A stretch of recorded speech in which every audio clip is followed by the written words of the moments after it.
अब जा रहे थे, बोले बेटा चलो चलो चलो। तो कहा जी सरकार जब चलें, तो उन्होंने कहा जब घर से कदम निकालो तो अल्लाह की बारगाह में एक मर्तबा तौबा कर लो, और जो मैंने आपको कलमे पढ़वाए यही कलमे का ये कलमा शरीफ पढ़ लिया करो। अब जब उन्होंने कलमा शरीफ पढ़ लिया और फिर कहा उंगली से जब सफर किया, उलमा के लिए बड़ी काम की बात है ये, अल्लाह बरकतें अता फरमाए। अरे आप बुजुर्ग हैं, मैं गुनाहगार हूं, आप मेरे हाथ मत चूमें, मैं आपके हाथ चूमने के लायक हूं। बहरहाल तो बात ये चल रही थी, जब घर से निकला करे ना तो ऐसे उंगली से, ये शहादत वाली उंगली से हवा में लिख दिया करें ला इलाहा इल्लल्लाह। बस वो बुजुर्ग इतना ही लिखते थे, मोहम्मदुर रसूलुल्लाह नहीं, इतना ही लिखते थे। मगर उसने कहा हुजूर ये तो बताएं कलमा पूरा क्यों नहीं लिखते आप? आपको पूरा कलमा लिखना चाहिए सरकार, पूरा कलमा क्यों नहीं लिखते? तवज्जो है ना मेरी तरफ, एक एक बात इत्मीनान से सुन के जाना। कहा सरकार पूरा कलमा क्यों नहीं लिखते? कहा बेटा जब मैं घर से निकलता हूं तो फी अमानिल्लाह, अल्लाह की अमान में रहता हूं, आधा कलमा लिख लेता हूं, और जब घर में दाखिल होता हूं तो मुहम्मदुर रसूलुल्लाह लिख लेता हूं। कहा ऐसा क्यों करते हैं? कहा हर वक्त मेरी जबान पे अब ये कलमा ही जारी रहता है। क्या रहता है? अपनी आदत अच्छी करो, आदत बनाओ। अब वो बुजुर्ग जा रहे थे, एक नदी के किनारे पर पहुंचे। कुछ लोग वहां नदी के किनारे पे, बेटा बात नहीं, इकट्ठे होके हंस रहे थे और तालियां बजा रहे थे, और ये कह रहे थे कि अम्मरा अम्मरा, अब गया अब गया। ये बुजुर्ग चले, खादिम भी साथ में चला। उस नदी के किनारे पर एक पेड़ था, दरख्त था, और उस दरख्त की टहनी पर एक बिच्छू बैठा था, और हवा चल रही थी, और वो बिच्छू बार बार वो टहनी के जरिए पानी से टकरा रहा था।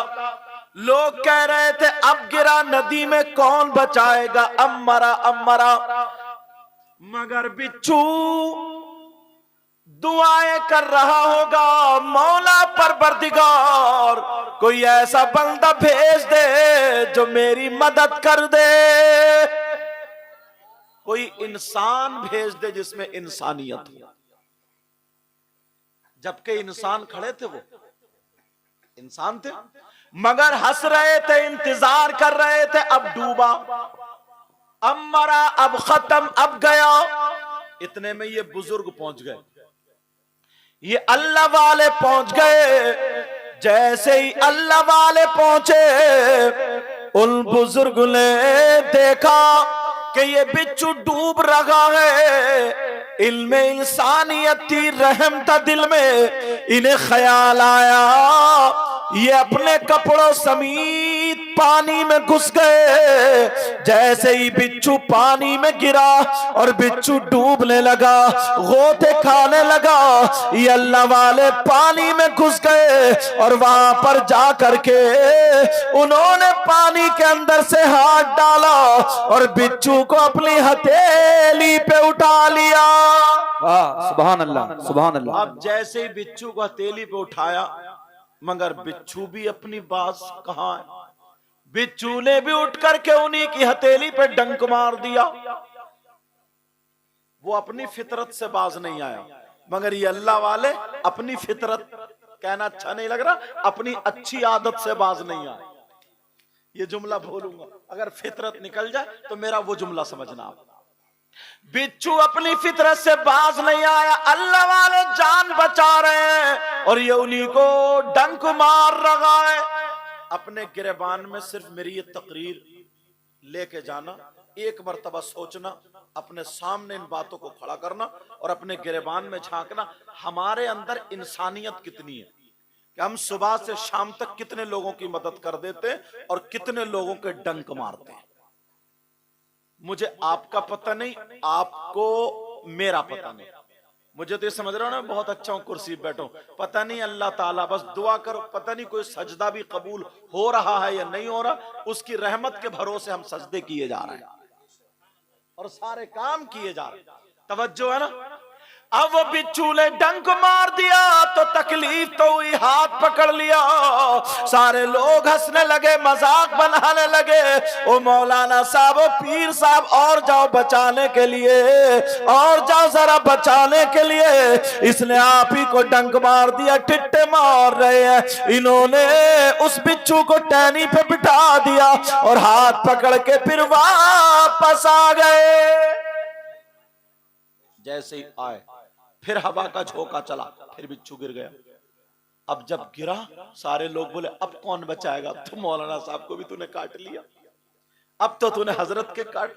अब बिच्छू डूबने लगा, गोते खाने लगा, मगर फिर इस अल्लाह वाले के दिल में रहम आ गया, जिनको बिच्छू ने काटा था, डंक मारा था, फिर दोबारा वो उसी में दाखिल हो गए और जाकर के डूबते हुए बिच्छू को उठा लिया।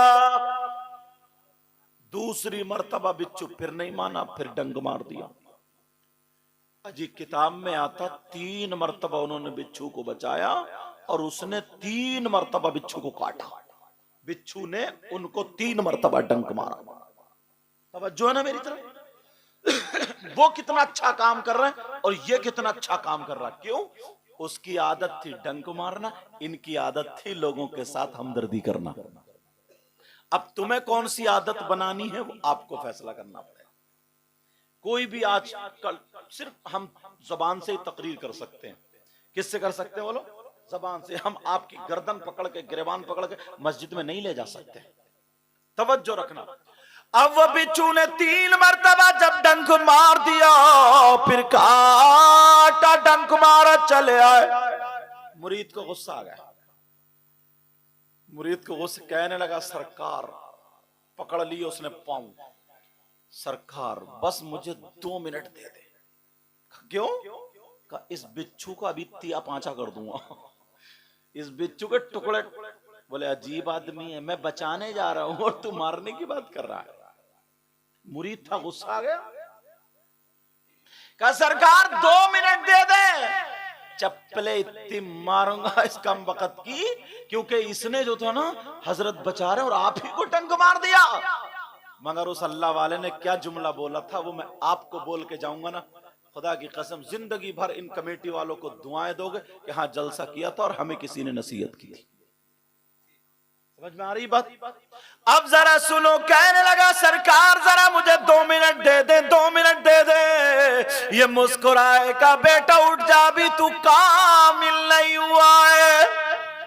बेशक अभी तू कामिल, बोलो बोलो, अभी कामिल, अभी तूने पूरी तरबियत नहीं पाई है। का बेटा उठ जा, क्यों मारना चाह रहा? कहा देखो ना ये अपनी बुरी आदत छोड़ता ही नहीं। सारे लोग हंस रहे थे, मजाक कर रहे थे, इसे मरता हुआ देख रहे थे, मगर आपको रहम आ गया, आपने 1 मर्तबा बचाया, 2 मर्तबा बचाया, 3 मर्तबा उसको बचा लिया, मगर ये इसने अपनी बुरी आदत नहीं छोड़ी। तो उस अल्लाह वाले ने क्या कहा था सुनो, उन्होंने कहा बेटा जब ये अपनी बुरी आदत नहीं छोड़ सकता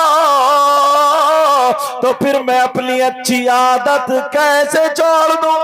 सुभान अल्लाह, सुभान अल्लाह। बेशक नारे तकबीर, नारे रिसालत, उलमाए अहले सुन्नत, सैयद मुकीमुल साहब क़िबला, नारे तकबीर, सुभान अल्लाह। यार हजरत जरा सोचने की बात है, तुम मेरे भाई हो, चचा हो, बुजुर्ग हो, जो जिस उम्र में हो वो समझ लियो, जिसकी तरबियत नबी ने की हो,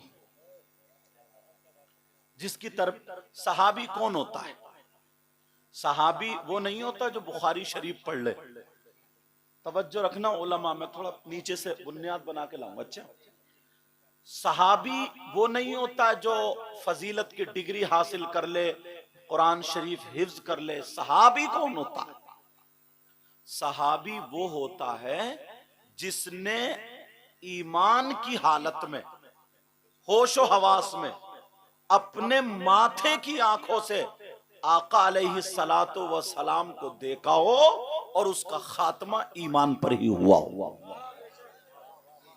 ये कौन होते बोलो? सहाबी। यार हमारा उनके मुकाबले में पूरी दुनिया के वली, वुतदा, वुजबा, नुकबा, गौस, कुतुब, अब्दाल, सबको, अगर मैं गलत बोलूंगा यहाँ पे बड़े बड़े उलमा, मिसबाही हजरात हैं, मुफ्तियान किराम हैं, मुझे पकड़ लेंगे ताकि मेरी भी इस्लाह हो जाए, वरना एक एक बात करेक्ट बोल के जाऊंगा, क्योंकि पहले मैं मदरसे से ताल्लुक रखता हूं, बाद में इस कुर्सी पाया। अल्लाह गुरूर, तकब्बुर, घमंड, रिया से बचाए। समझ रहे? मैं जो है ना, जहनों में जो थोड़ी बहुत गर्दिश, गर्दो गुबार, मैल आ गया, वो साफ करना चाहता हूं, क्योंकि तुम मेरे भाई हो। समझ रहे मेरी बात? और ये चैनल के जरिए बहुत दूर तक पहुंचेगी। सुनो, सहाबी जिसने माथे की आंखों से अपने नबी को देखा हो। समझ रहे मेरी बात? ईमान की हालत में और ईमान की हालत में गया हो वो सहाबी। पूरी दुनिया के मौलवी, मुफ्ती, पीर, वुतदा, वुजबा, नुकबा, गौस, कुतुब, अब्दाल सब मिल करके भी अगर एक सहाबी के मर्तबे में उनको तोला जाए तो सब के सब सहाबी के मर्तबे को नहीं पहुंच सकते। उसका मकाम कितना ऊंचा हो गया यार। हम हैं, थोड़ी सी बात अपने जहन के एतबार से हमें मिल गई, कहीं कहीं मिल गई जहन के एतबार से, जबकि हम उसको नाकिस जहन वाले, हम इतना इल्म नहीं, तो कोई किसी सहाबी के बारे में कुछ भी बोल देता है।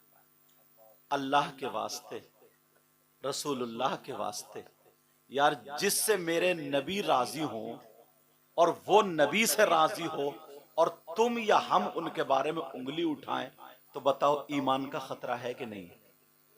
खुद सोचो, ईमान का खतरा। और एक चीज और बता दूं, मैं तुम्हें आज साफ कर दूं, तुम किसी भी पीर से मुरीद हो, तवज्जो रखना, फिर मैं तकरीर शुरू करूंगा। किसी भी, कोई भी पीर हो, मगर वो उस पीर का सिलसिला हुजूर सल्लल्लाहु अलैहि वसल्लम से जाके मिलता हो और इतना इल्म रखता हो जो कम से कम किताबों को देख करके अपने जरूरियात के मसाइल को हल कर सके। समझ रहे मेरी बात? और उसका अकीदा भी सही हो। मेरी बात सुन लेना, चाहे वो किसी भी सिलसिले का हो, तुम उससे मुरीद हो सकते हो। किसी भी सिलसिले का हो, उससे मुरीद हो सकते हो। समझ रहे मेरी बात? अब जब उससे मुरीद हो गए तो तुम पर यह जरूरी है, सारे पीरों से सबसे ज्यादा मोहब्बत अपने पीर से करो, मगर ये ऐसी मोहब्बत ना हो कि अपने पीर की मोहब्बत में दूसरे के पीर की तौहीन हो जाए। ऐसा हरगिज नहीं हो। समझ रहे मेरी बात? ऐसा हरगिज नहीं हो। ये सारे के सारे जितने भी पीर, जितनी भी शाख सिलसिले, सब मेरे नबी के समंदर से जाके जुड़ती है। फैजान का जो समंदर है। समझ रहे ना मेरी बात?